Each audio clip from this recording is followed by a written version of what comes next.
All right, Shalom. I'm going to start off by giving all praises, honor, and glory to Yahweh, Ba'ashem, Yahushai, Ba'ashem, Harakakadash. Double honor to the apostles and elders, a great millstone. Peace and salutations to the hopeful elect. This is just another news and article update and prophecy. All right. So we're going to start off with the Washington Post. As you read, it says first vaccine shipment set to arrive in states on Monday.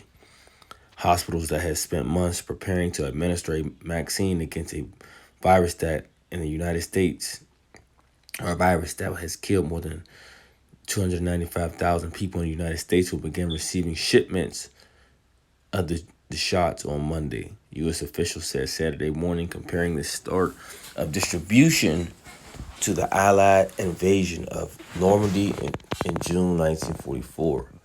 You have heard me refer to today as D-Day, said General Gustav Perna, the chief operating officer of Operation Warp Speed, the public-private partnership speeding the development of vaccine and the therapeutics. Some people assume that I meant the day of distribution. In fact, the day in military designates the day the mission begins. D-Day was a pivotal turning point in World War II. It was the beginning of the end. D-Day was the beginning of the end. And that's where we are today. Taking vaccine distribution state by state. The initial distribution to hospitals, which are battling climbing case counts and mounting deaths, marks the beginning of one of the most complicated logistical missions in the U.S. history. Nearly 3 million doses of the vaccine manufactured by Pfizer and BioNTech are being sent by plane and guarded truck. The shots must be stored at ultra cold temperatures. Perna said boxes were being packed and loaded with vaccine following Friday's green light from the Food and Drug Administration and will begin moving Sunday morning from Pfizer's manufacturing facility in Kalamazoo, Michigan, to FedEx and UPS hubs nationwide. Vaccine, he predicted, would arrive at 145 sites, mostly large hospital systems, on Monday, with another 425 sites receiving supply on Thursday. The final 666 of the 636 locations poised to receive doses in the first round of Pfizer shipments will receive their supply on Wednesday, Perna said. The general made clear that earlier than anticipated clearance from federal regulators, which took place late Friday instead of Saturday after pressure from the White House, did not alter the timetable for distribution or actual administration of the shots. Delivery, he told reporters on Saturday, had to occur when professionals are available to receive it and then eventually administer it. He added, our ultimate goal was to get it there no later than Monday morning. All right, the initial shipments include just 209 million doses, with an equivalent amount to be set to ship in 21 days later for a booster shot. According to the recommendations from the Centers of Disease Control and Prevention, the nation's 21 million health caseworkers and 3 million residents of long-term care facilities should receive the vaccine first. A CDC Vaccine Advisory Committee is expected to issue guidance Saturday stating that the vaccine should be administered to people 16 and older, paving the way for immunizations to begin. Vaccination of healthcare workers who have been prioritized because of their exposure to the virus and critical role in sustaining the nation's strained healthcare system will begin receiving the shots within days. In collation, at long-term care facilities could begin by the end of the week, Perna said. Separate kits with needles and alcohol wipes are being shipped so as to sync up with vaccine batches at each site, underscoring the complex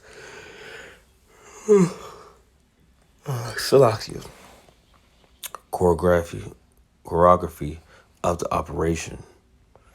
The general tempered his confidence with an acknowledgement of the challenges involved in a mass vaccination campaign against a rampaging virus with limited supplies available for the country of 330 million.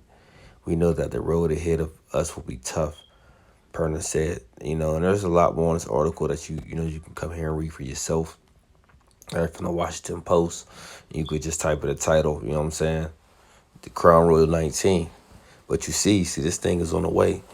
and actually pushed it out faster, what did they anticipated. They said they would. But we know that's all a lie too. Because Operation Warp Speed is they wanted this thing out here quick. So hey, don't be surprised if you start seeing, different people, have all these different fatal type symptoms and dealing with all these different side effects. That's gonna mess their body up. As which has already been coming out. All right, but see, this thing is on the way, man. Coming to the States Monday, right at you. While people sitting down chilling, getting ready for Monday night football, what's going to be happening? People won't be getting jabbed, man. People will be receiving the jab. All right. So that's first things first, dealing with that jab. All right. And here at Great Millstone, we tell you not to take the jab, just as we tell you don't take the chip, which is the mark of the beast. All right. So now this leads me into speaking, going into this. This is a new site I stumbled upon through the bros. It's called biometricupdate.com. Okay. So as you see, it says that Mexico approves rollout of national biometric digital ID card, right?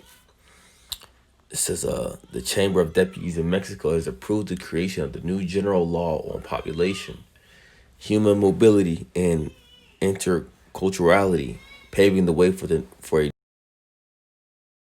a new national digital ID system, right? The new law is what?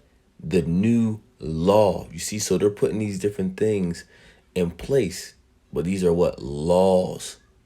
Okay, whether they be unlawful or not. But we know that's coming down the line where they're gonna make things which that are in the Holy Scriptures which are unlawful. They're gonna make these same things that are lawful for you to take. They're gonna make it lawful in their eyes, but it's truly unlawful for you. And they're gonna put a law out and say, look, you have to take this thing. You have to do this. You have to do that. Hey, the same way Antiochus, right, was doing to our people, right? Decreeing these different laws, but which was unlawful to us. And we're going to get that. So let's start out the book of Isaiah 10 verse 1. It says, woe unto them that decree unrighteous decrees. And this is the unrighteous decree. The things that you see and set up all around the board. Taking vaccines. The poison jab, which we know alters your body. Different chemicals that harms your body, man. Destroys your body. Right? Putting something strange into your body, which your body does not need. Because there's different herbs on the earth that can heal these different, pains and these different ailments that people are going through. You see? Now, when you deal in man, it's all tied into the spirit. Because when you even deal, and you can thank this guy right here, not Abraham Flexner, but he was a part of it. But it was John D. Rockefeller. All right, it was John D. Rockefeller. See, and this has come from Mediterranean Health Clinic. And I'll touch on this a little bit later. It says how Rockefeller created the business of Western medicine. And doing that and doing so, creating that business, this whole pharmaceutical market and things like that. He knocked off what? He knocked off the use of basically put that prohibited use of natural herbs and things like that. So that's why when you see different things you buy, from natural herb stores and things like that, it'll say not FDA approved. Meanwhile, the shit that FDA approves is fucking wicked, man. Right? So let's go back to that one. Isaiah 10 verse 1. Woe unto them that decree unrighteous decrees, that write grievousness, which they have prescribed. Okay, so like we went into this word I count. It's prescribed. It's a kathab, meaning to grave, by application, to write, to describe, inscribe, prescribe, subscribe, describe, record, basically put something into writing. And this is what they do. They put these wicked laws into effect. They put it in writing. And they say, if you go against this, then what? Then you're going against the law. All right, and this is what you see. So it says the new law. Okay, the new law. Right. Let's get another one.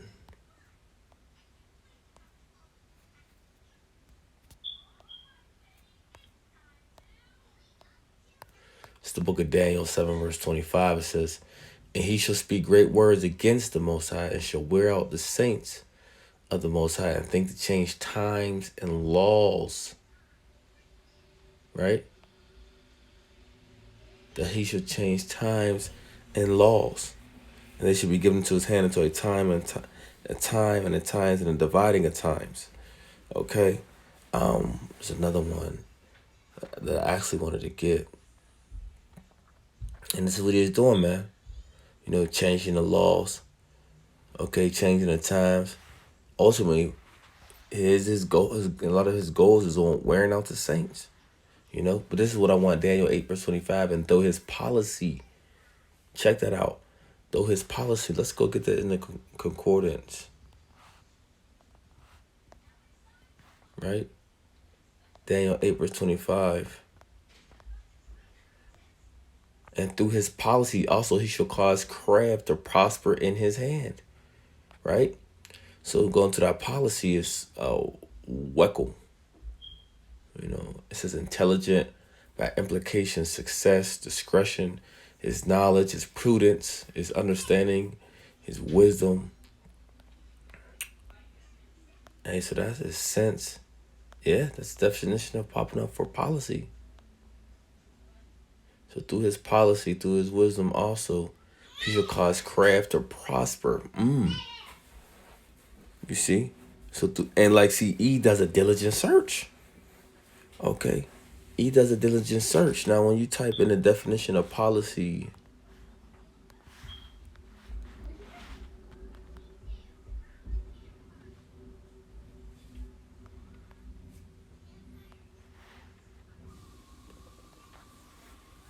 right, what does it say? Policy, it says a course or principle of action adopted or proposed.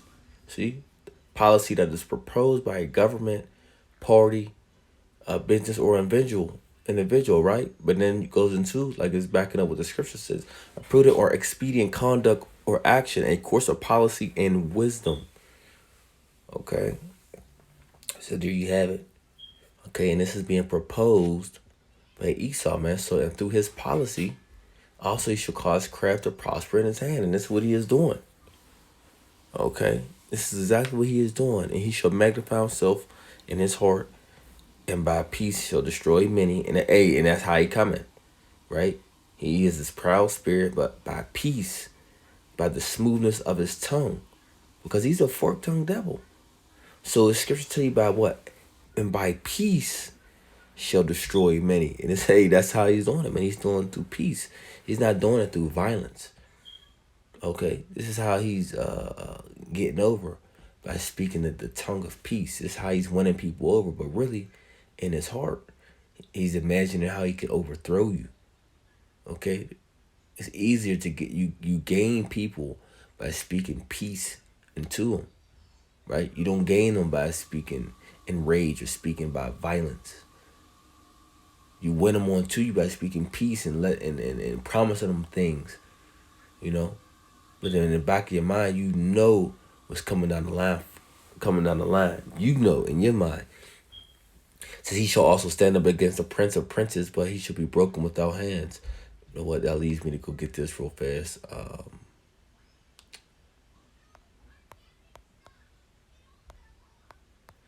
Psalms 55 verse.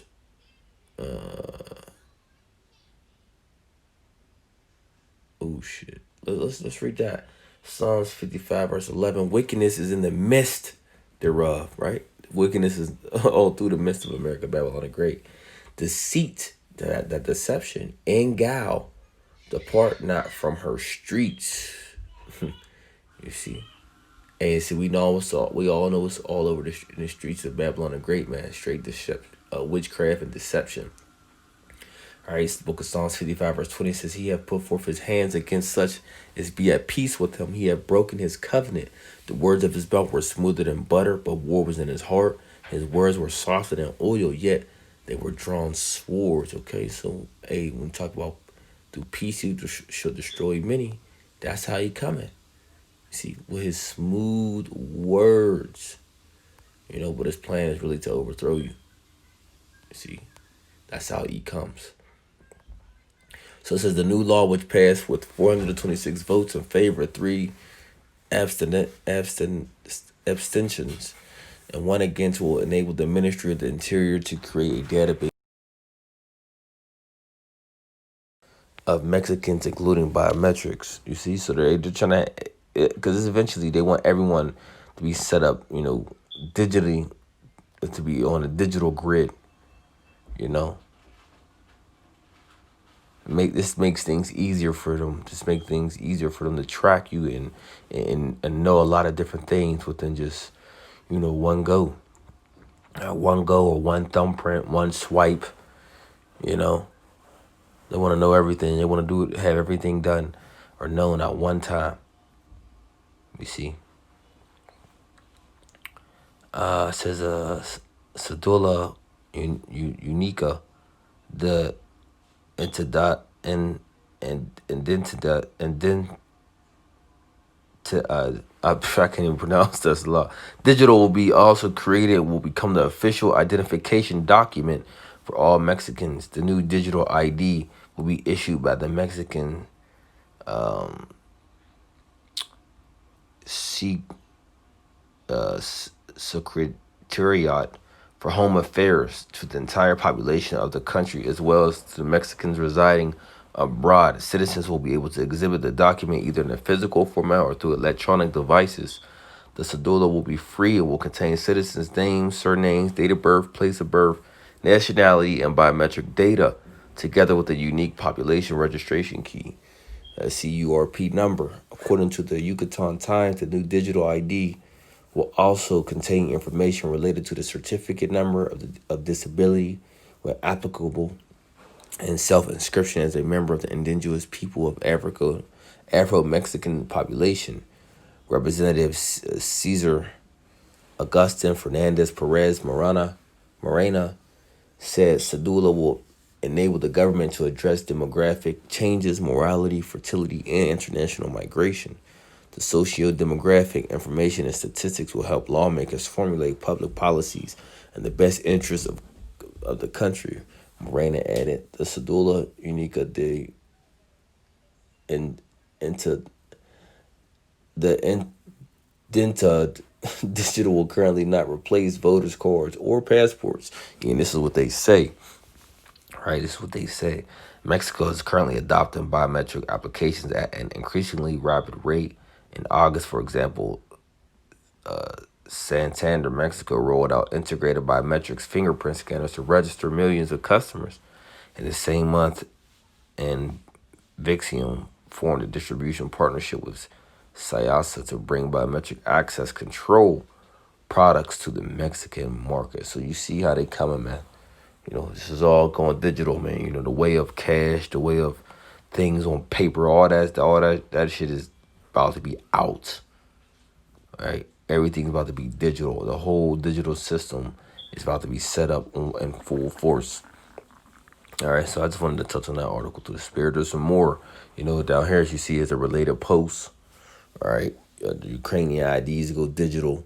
Biometric passports available in Dia mobile application. Tech 5 releases digital identity toolkit for touchless biometric digital IDs. Africans accesses national biometric projects. Estelles enters digital ID talks with DRC.